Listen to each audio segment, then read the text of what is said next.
दुबड़ी आटे की कथा। प्राचीन काल में एक साहूकार था। उसके 7 बेटे थे। वह अपने जिस बेटे का विवाह करता वही मर जाता। इस तरह से उसके 6 पुत्रों की मृत्यु हो गई। केवल सबसे छोटा पुत्र शेष रह गया। इससे साहूकार बड़ा दुखी हुआ। कुछ समय बाद छोटे पुत्र के विवाह की चर्चा हुई और उसका रिश्ता पक्का हो गया।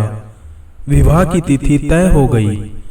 लड़के के विवाह में सम्मिलित होने जब लड़के की बुआ आ रही थी तो रास्ते में उसे एक बुढ़िया चक्की का आटा पीसती हुई मिली। लड़के की बुआ ने उस बुढ़िया को सारी बात बताई। इस पर बुढ़िया बोली, वह लड़का तो घर से निकलते ही दरवाजे से दबकर मर जाएगा। अगर इससे बचा तो रास्ते में बारात रुकने की जगह पर पेड़ गिरने से मर जाएगा। अगर यहाँ भी बच गया तो ससुराल में दरवाजा गिरने से मर जाएगा। अगर यहाँ से भी बचा तो विवाह मंडप में 7वीं भावर पर सर्प के काटने से मर जाएगा। यह सुनकर लड़के की बुआ बोली, हे माता, यदि बचने का कोई उपाय हो तो बताओ। बुढ़िया बोली, बचने का उपाय तो है पर कठिन है। इस पर बुआ बोली, आप बताएंगी तो उपाय क्या ही जाएगा। आगे ईश्वर की इच्छा, पर प्रयास तो करना ही चाहिए। बुढ़िया बोली, जब लड़के की बारात विदा हो तो उसे पीठ पीछे दीवार फोड़कर निकालना। किसी वृक्ष के नीचे बारात को ना रुकने देना। ससुराल में भी पीछे से दरवाजा फुड़वाकर जयमाला करवाना। भावर के समय एक कटोरे में दूध रख लेना। एक तात का फासा बनाकर रख लेना। जब सांप आकर दूध पी ले तो उसे फासे में फंसाकर बांध लेना। इसके बाद सर्पिणी आएगी।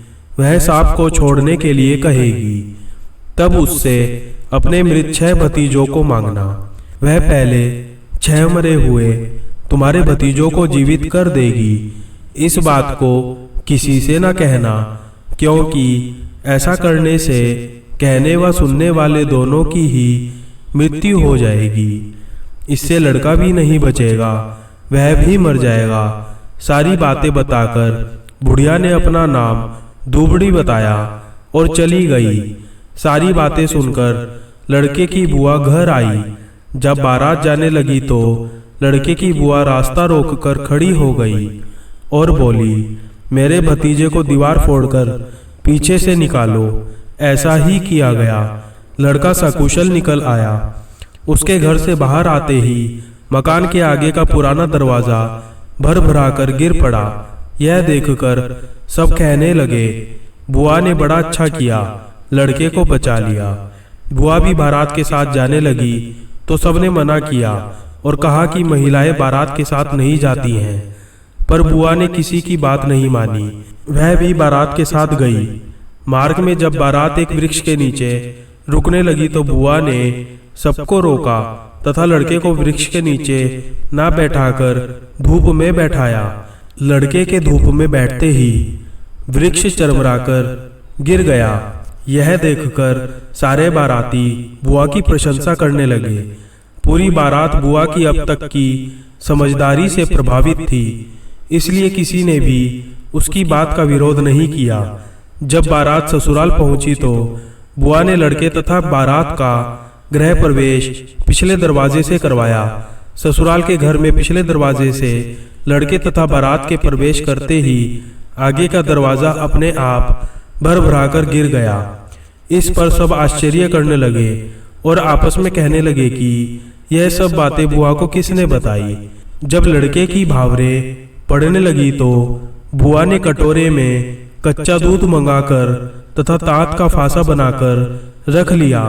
जब लड़के की 7वीं भावर पड़ने लगी तभी सर्प आया। बुआ ने उसके आगे दूध कर दिया। जब सांप दूध पीने लगा तो बुआ ने तात के फासे में फंसाकर सांप को बांध लिया। इस पर सर्पिणी ने उसके भतीजे जीवित कर दिए और सर्प को अपने साथ लेकर चली गई। इस प्रकार साहूकार के 7 पुत्र जीवित हो गए। बारात सकुशल घर वापिस आ गई। साहूकार के मृत बेटों को जीवित करने वाली उस अज्ञात दुबड़ी नाम की वृद्धा का नाम दुबड़ी आठे पड़ गया। हे दुबड़ी माता, जैसे तुमने साहूकार की बहन के सातों भतीजे लौटाए, ऐसे ही सबकी रक्षा करना।